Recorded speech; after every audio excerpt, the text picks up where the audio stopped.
You want to support Roland Martin Unfiltered? Be sure to join our Bring the Funk fan club. Every dollar that you give to us supports our daily digital show. There's only one daily digital show out here that keeps it black and keep it real as Roland Martin Unfiltered. Support the Roland Martin Unfiltered daily digital show by going to RolandMartinUnfiltered.com. You can make this possible. All right, folks. Now, there's a new COVID variant that is causing significant problems all across the country, which means you've got to stay vigilant. The White House is trying their best to warn people of that. Joining us right now is Dr. Ebony Hilton. Of course, she's been on the show many times with the University of Virginia, anesthesiologist. Glad to have her back as she is trying to get her Twitter account verified as best as possible. And so I'm trying to help her out, y'all. She was sort of complaining earlier, and she mentioned all of these media outlets she's been on, CBS and NPR and USA Today. And I'm kind of like, well, you might get your check mark if you mention you would Roland Martin Unfiltered. But I'm just saying. I did say your name is right. You know what? And see, this is why y'all see how he does me every single time. How are you, Roland? I'm fine. I'm fine. You look like you're tanned. You been out? You been out? You look like you're tanned. Well, you know, I'm not afraid of the heat like you are. Yeah. If y'all follow her Twitter feed, y'all know what I'm talking about.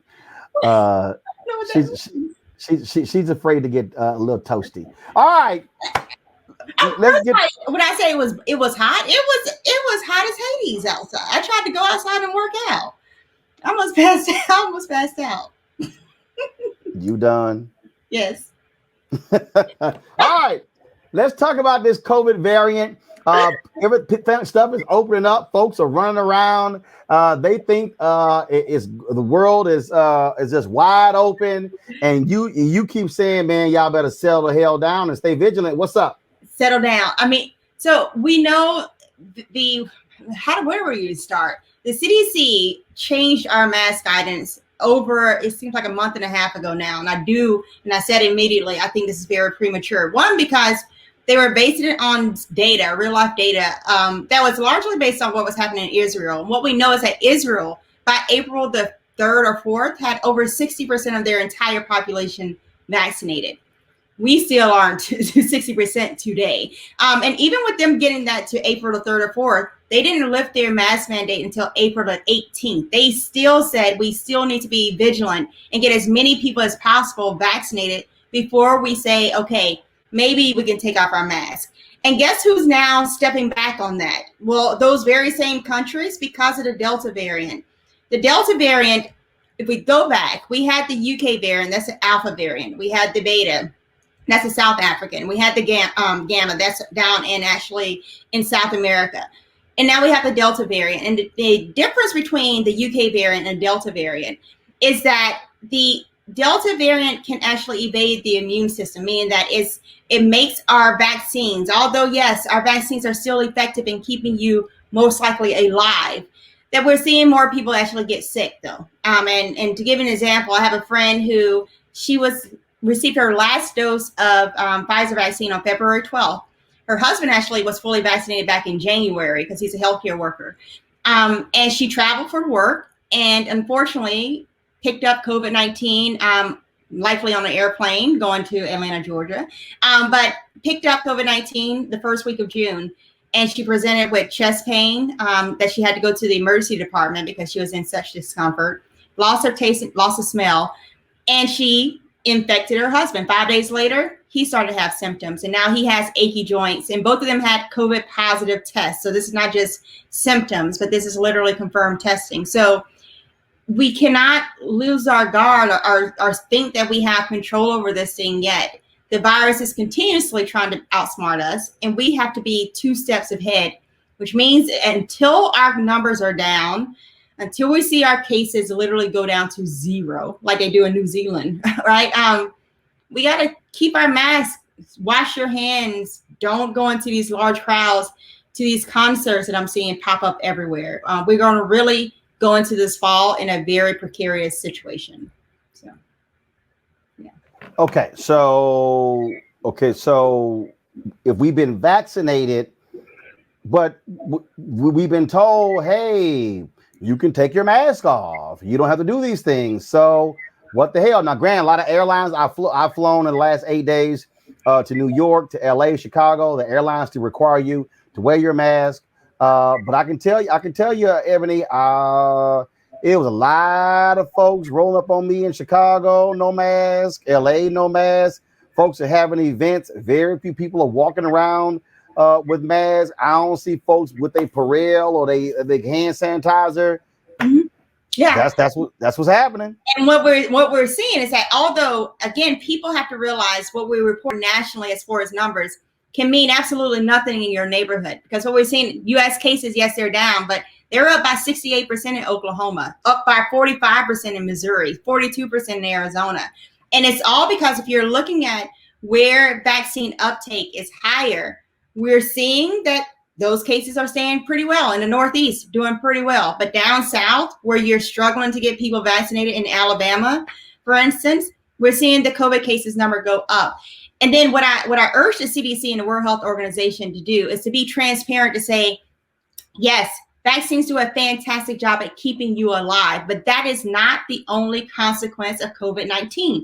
We know there are many people who have survived COVID-19 who now can have difficulty walking a full block around the neighborhood, and they're 30, 40 years old. They should be able to do that. We have people who have survived COVID-19 who now have COVID brain, where they can't hold a string of thoughts. So they have basically a severe form of just attention deficit. And that's one of my friends. She has now word finding difficulties. We have people who are survivors of COVID-19 who now have chronic pain issues. Their back and their joints are hurting. That's where her husband now has. And it's only been for 3 weeks. And I'm hoping that will subside and that their symptoms will get a little bit better. But it's been 3 weeks of them having chest pain. It's been 3 weeks of them having joint pains. And the thought is, when will this end? I have another mentee. She's in her 20s. She was infected with COVID-19 in January, and she still to this day cannot taste or smell. Now, what does that mean when we now have studies out of Stanford that shows that people who have died from COVID-19, who weren't necessarily coming into the hospital because of neurologic deficits, but when they did an autopsy, their brains are resembling those of persons with Alzheimer's and Parkinson's disease. And I talked to you about this last year.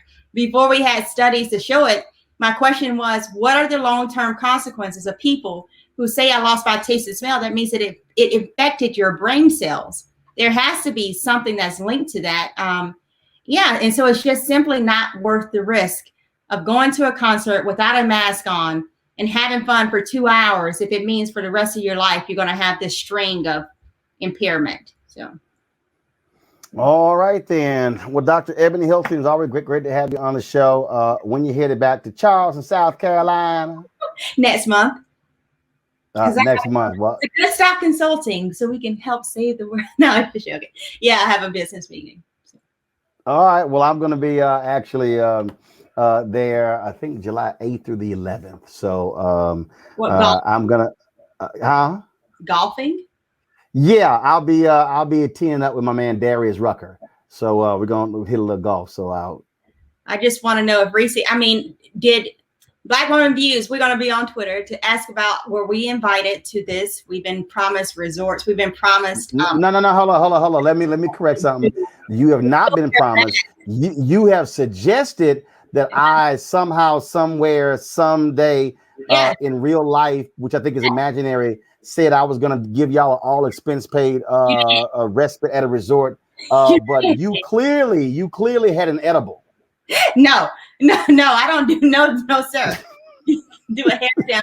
I don't do drugs, but what I do is show up, and I will show up on a golf course, and we will have this resort. So I thank you in advance, and may God bless you.